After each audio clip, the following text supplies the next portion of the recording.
Oui, Guillaume Sapin, moi je suis directeur du festival Vue du Québec et directeur et programmateur, enfin coprogrammateur avec mon comparse Daniel.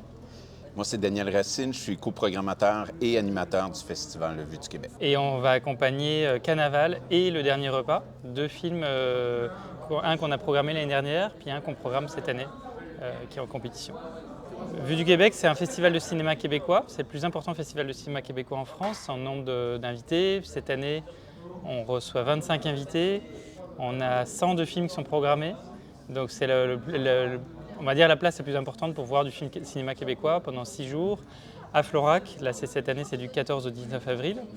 Et le festival ensuite a étendu ses activités depuis plusieurs années sur des activités de distribution, diffusion, partout en France sur le cinéma québécois. Donc on essaie d'accompagner autant que possible les films québécois à être visibles. Et aujourd'hui, on a un catalogue de plus de 180 films qu'on est capable de programmer un petit peu partout, dont Carnaval et Le Dernier Repas qui se retrouvent à Festival Traversée à Lunel. Déjà donc, par les activités de distribution, et puis l'an dernier, le film a eu le prix du public au festival. Donc on ne s'engage pas à distribuer le film, mais quand on s'aperçoit qu'il n'y a pas de débouché pour le film en France et puis qu'il n'y a pas personne qui se positionne, l'activité de distribution va faire qu'on va essayer de proposer à donner une vie et essayer de placer le film dans quelques festivals, pourquoi pas des sorties nationales. Et nous, ce qui nous a plu, et notamment ce qui me souvient très bien, ce qui avait plu au jury à l'époque, c'était vraiment cette histoire d'accueil d'une personne qui vient de loin, donc, enfin d'Haïti, et qui rappelait, en tout cas aux membres du jury, les Cévennes qui est terre d'accueil, on va dire ancestrale, et donc ils avaient fait des ponts comme ça, et puis c'est une très belle histoire voilà, d'ouverture, et qui raconte aussi une certaine histoire du Québec. Carnaval et Le Dernier Repas, les deux films, c'est de la communauté haïtienne. On a une très grande diaspora haïtienne à Montréal. Malheureusement, les cinéastes haïtiens ont très peu accès au cinéma. C'est en train de changer, mais on a beaucoup de retard au Québec là-dessus. Et Carnaval, c'est vraiment un film d'Henri Pardot, un porte-étendard un peu de la culture haïtienne. Justement, on parle du carnaval qu'a Jack Mel, donc qui est très présent au début du film. Et ce film-là montre bien que le Québec est une terre d'accueil, qu'on est très accueillant, mais en même temps que le racisme est présent aussi.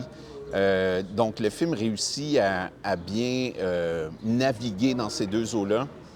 Et il est porté par le jeune personnage de Rico, qui est joué par Ryan Dieudonné, qui a une histoire personnelle incroyable, qui est un jeune 3 ans avant le tournage du film, qui lui-même a immigré en traversant les États-Unis avec sa famille. Ils sont arrivés à pied par le chemin Roxham, qui est depuis fermé, mais où beaucoup d'immigrants traversaient.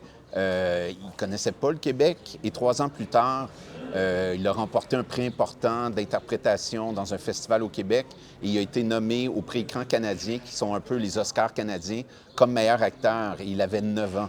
Donc, sa performance à lui est exceptionnelle dans le film.